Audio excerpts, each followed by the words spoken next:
10,000 নিদিয়ে এনেই কৈছে CM-এ মুখ্যমন্ত্ৰী এনেই কৈছে দুই এগৰাকী মহিলাক তেওঁলোকে বিপথেও পৰিচালিত কৰিলে নিদিয়ে 10,000 টকা যে জুন মাহত এখন বিশ্বনাথত মিটিং পাতক আৰু জুন মাহত এখন গহপুৰত মিটিং পাতক ৰাতিপুৱা বিশ্বনাথত দিম গধূলি গহপুৰত দিম সকলো আইমাতৃক 10,000 টকাটো দি থৈ যাম মে মাহত নিদিও মই মিছা কথা নকওঁ মাত্ৰ এটা ট্ৰান্সফাৰ পোষ্টিং কৰিবৰ কাৰণে 50,000 1 লাখ টকা নিদিলে ফাইলে পাৰ নহৈছে আজিও মই শেষ কৰিব পৰা নাই কিন্তু এনেকুৱা বদমাছি কৰা 300 চৰকাৰী কৰ্মচাৰীক মই জেলত পঠাইছো আৰু নজৰ ৰাখিছো কোনোবাই যদি হোৱাটছআপ কৰিও এটা খবৰ দিছে তাৰ পুৰা অনুসন্ধান কৰা হৈছে আৰু মই বিশ্বাস কৰোঁ যে 3-4 বছৰ এনেকে হেঁচা মাৰি থাকিলে আমাৰ অসমত দুৰ্নীতি নোহোৱা হৈ যাব আৰু তাৰ কাৰণে মই চেষ্টা কৰিছো আজি লৰা ছোৱালীয়ে বিনা পইচাত চৰকাৰী চাকৰি পাইছে মাত্ৰ পঢ়িব লাগে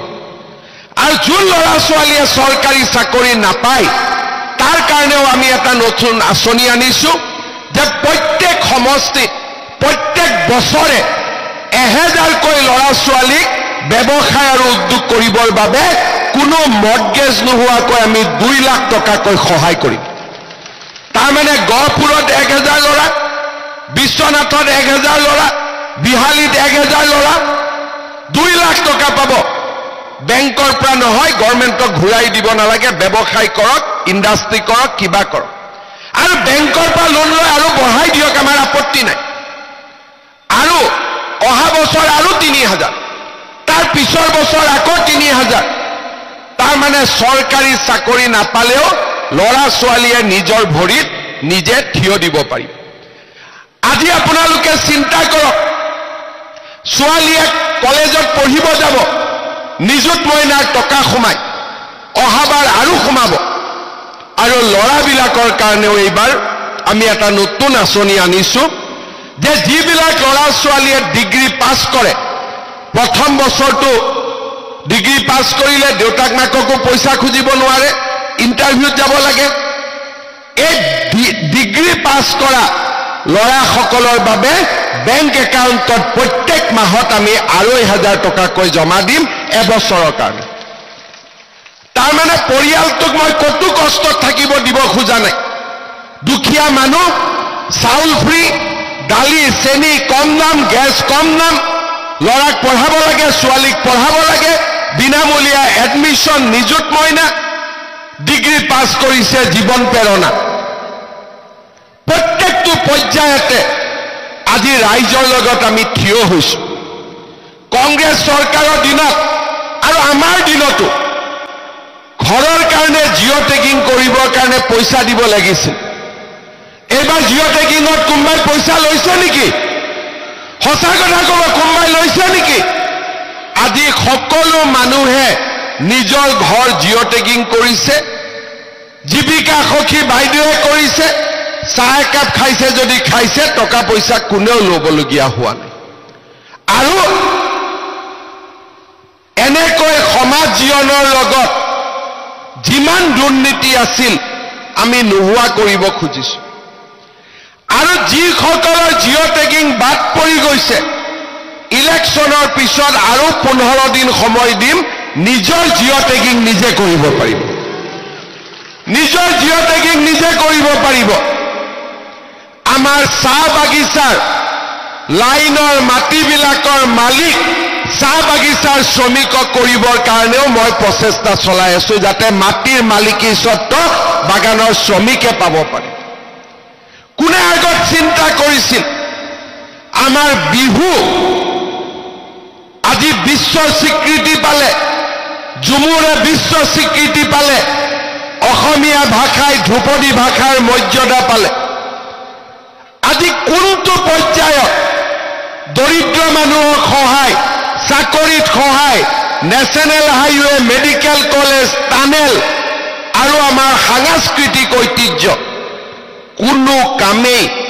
আমি বাদ পৰিব দিয়া নাই যোৱা 4টা বছৰ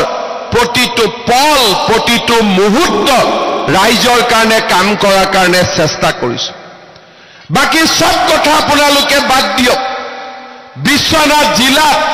মুখ্যমন্ত্ৰী দায়িত্ব লোৱাৰ পিছত মই যিমানবাৰ আহিছো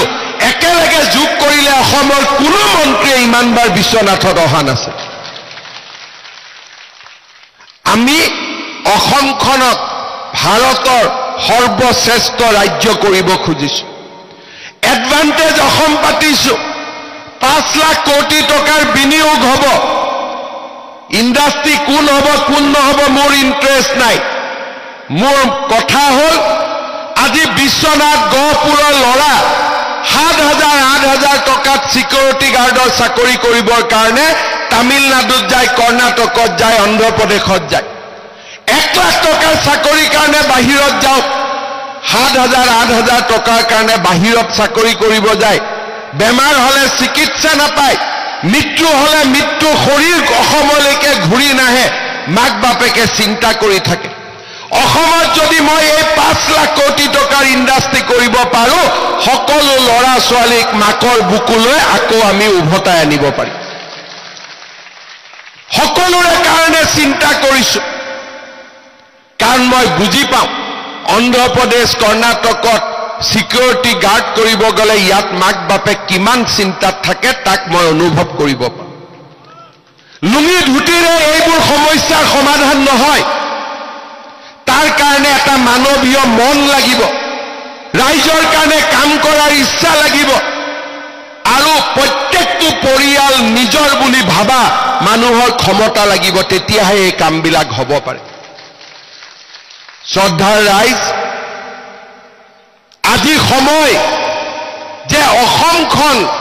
আজি যিটো গতিত আগুৱাই গৈছে তাক যাতে কোনেও ধৰি ৰাখিব নোৱাৰে। কৰবাত 2-এজন বাদ পৰিব, গম নোপোৱাকৈ নামটো মোক দিলে হ'ল, আমাক দিলে হ'ল, আমি অৰুণোদয় দি দিম, বাছ। এইবিলাক নিদিয়ে, এনেই কৈছে CM-এ, মুখ্যমন্ত্ৰীয়ে এনেই কৈছে।